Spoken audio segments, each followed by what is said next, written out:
Yo creo que el presidente ha demostrado que si algún pueblo no quiere es a Guerrero. Primero, porque impuso a la hija de un personaje que él quería imponer como gobernador, acusado de violación, y que lo perdonó al presidente públicamente, ¿no? Ni siquiera le dio chance a las víctimas de decir, bueno, que se investigue, ¿no?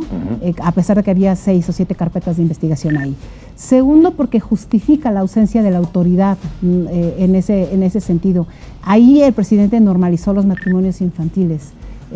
Ahí se planteó en ese tema. Ahí es donde se agudizó la pobreza extrema.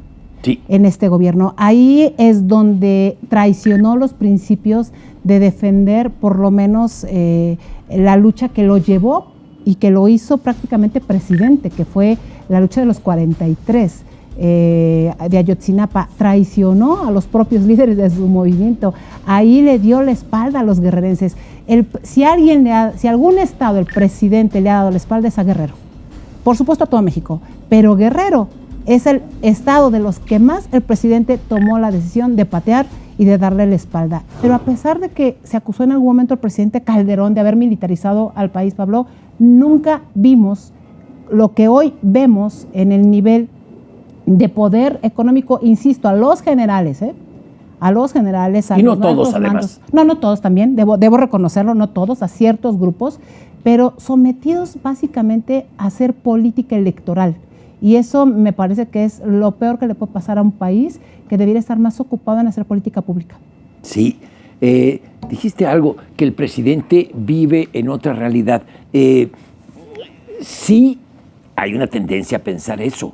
Yo creo que a estas alturas es imposible que no se dé cuenta del desastre que tiene. No, ya desde hace un buen tiempo. Lo que hace es engañar a la sociedad. Lo que hace es decir, todo está bien. Durante la pandemia nunca admitió la gravedad del tema. Dijo, no nos va a afectar en la economía, tenemos bases sólidas, etc. Estamos preparados. Eso solo le da a los corruptos. Ya él le dio 3 veces, si no me equivoco. Es decir, si fuera por ese tema le hubiera dado como 50. Una minimización de las tragedias que es con un efecto propagandístico. Yo no creo que esté en otro planeta, como dicen algunos. No, está aquí y está diciendo cosas que él sabe que son falsas. No va a haber normalidad de aquí a diciembre. Tardará 2 años en volver a una normalidad terrible que hay que dejar atrás, en la que la máxima aspiración de un joven guerrerense, bueno, primero es irse del país, irse de bracero. Segunda, si te quedas ahí, llegar a vivir de las propinas de los turistas. Segundo, vivir de lo que te da el gobierno.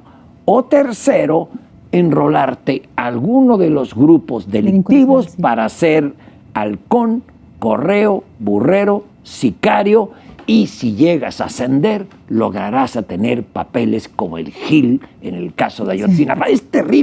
Es terrible. Mientras no haya un plan educativo para mejorar la calidad de la educación en Guerrero y no haya infraestructura y no haya orden, ley, ese estado va a seguir en manos de la delincuencia y perderemos generaciones de muchachos de Guerrero condenados a vivir de alguna de esas 3 vertientes.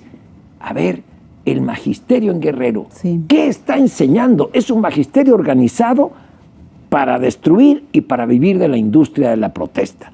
Hay buenos maestros, pero la movilidad dentro del magisterio no te la da tu capacidad, sino que te la da tu lealtad con el sindicato y cuántas veces te vayas a manifestar y cuánta gente logres mover. Es decir, ya es momento de poner un hasta aquí, y esto tiene que ser un punto de quiebre, un punto de quiebre, de inflexión en el país.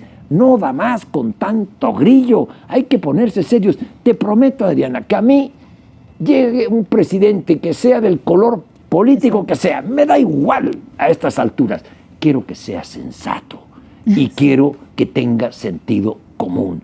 Es lo que se ha perdido totalmente en este sexenio. Guerrero es víctima.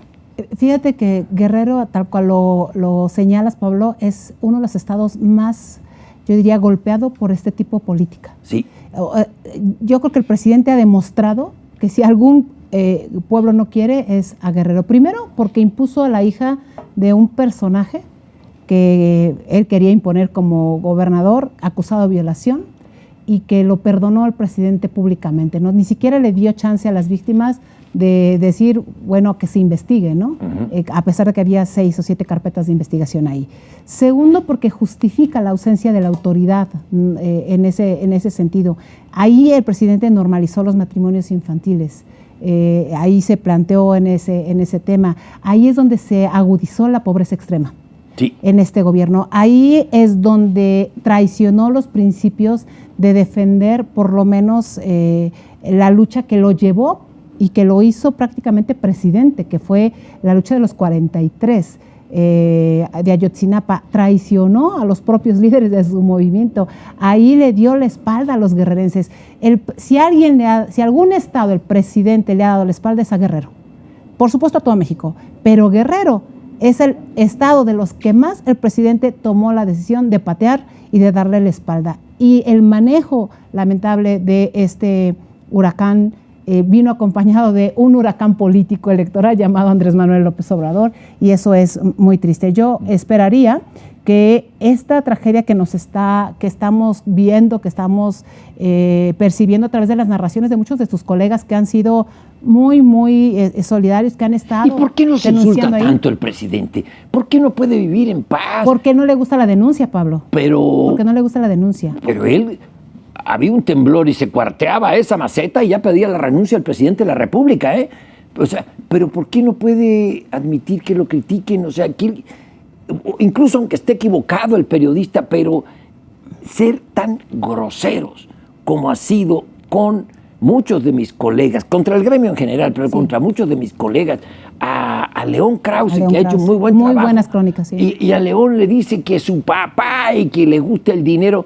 Oiga, ¿es el presidente en qué? Se anda peleando con Fox, un personaje que ya pasó su hora, que ya no cuenta y que siempre ha sido así, y desgasta tiempo en pelearse con Fox.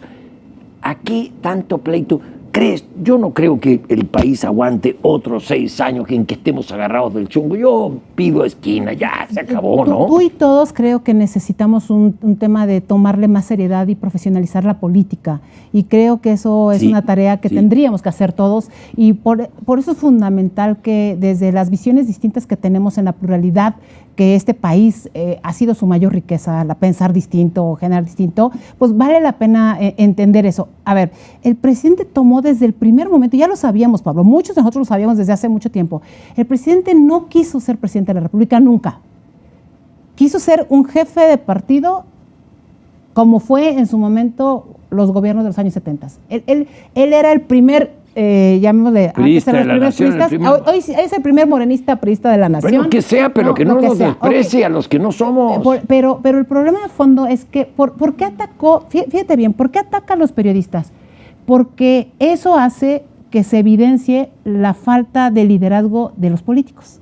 Sí. Porque los periodistas hacen todo el trabajo de la denuncia. Todo el trabajo de la denuncia. Un periodista que denuncia, que por cierto, él llegó por eso. Cuando se denunció lo de la Casa Blanca, él llegó por eso. Cuando se denunció la intervención del ejército en Ayotzinapa, él llegó por eso. Cuando se denunció lo de la estafa maestra, él llegó por eso. ¿Quiénes denunciaron? Los medios de comunicación, Pablo, porque la clase política, mucha se acostumbró a no denunciar en ese sentido, ¿sabes? O sea, en los acuerdos del diálogo, pocas denuncias había al respecto. Y esa es una lección que debemos aprender todos los que hacemos política. No puedes quedarte desde la política electoral a no hacer la denuncia que te corresponda, por muy bien que te lleves, porque entonces la gente lo percibe. Y entonces el presidente ataca a los periodistas porque es donde quiere mermar la credibilidad. El presidente quiere mermar la credibilidad de quien denuncia sin ningún otro interés. Oye, y una cosita antes de brincar al tema electoral, porque tú lo mencionaste y creo que hay cosas interesantes. A ver, el dinero. Dice, hay dinero de sobra para esto. Señor, ya se lo acabó todo. Está se acabó el Fonden, que eran 290, no era el Fonden, el Fondo de Estabilización de Ingresos Presupuestarios, los FEI, que dejaron los gobiernos anteriores, fueron haciendo los neoliberales.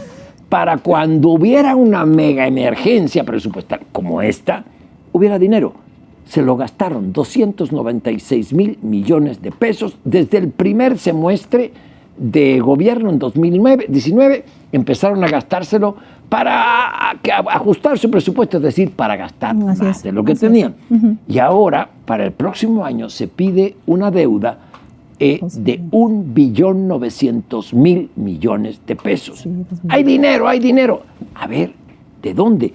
Mi preocupación es que, Adriana, le van a querer quitar, el dinero al poder que los ha controlado un poquito, que es el Poder Judicial. Buena respuesta de la ministra, por cierto. Corte.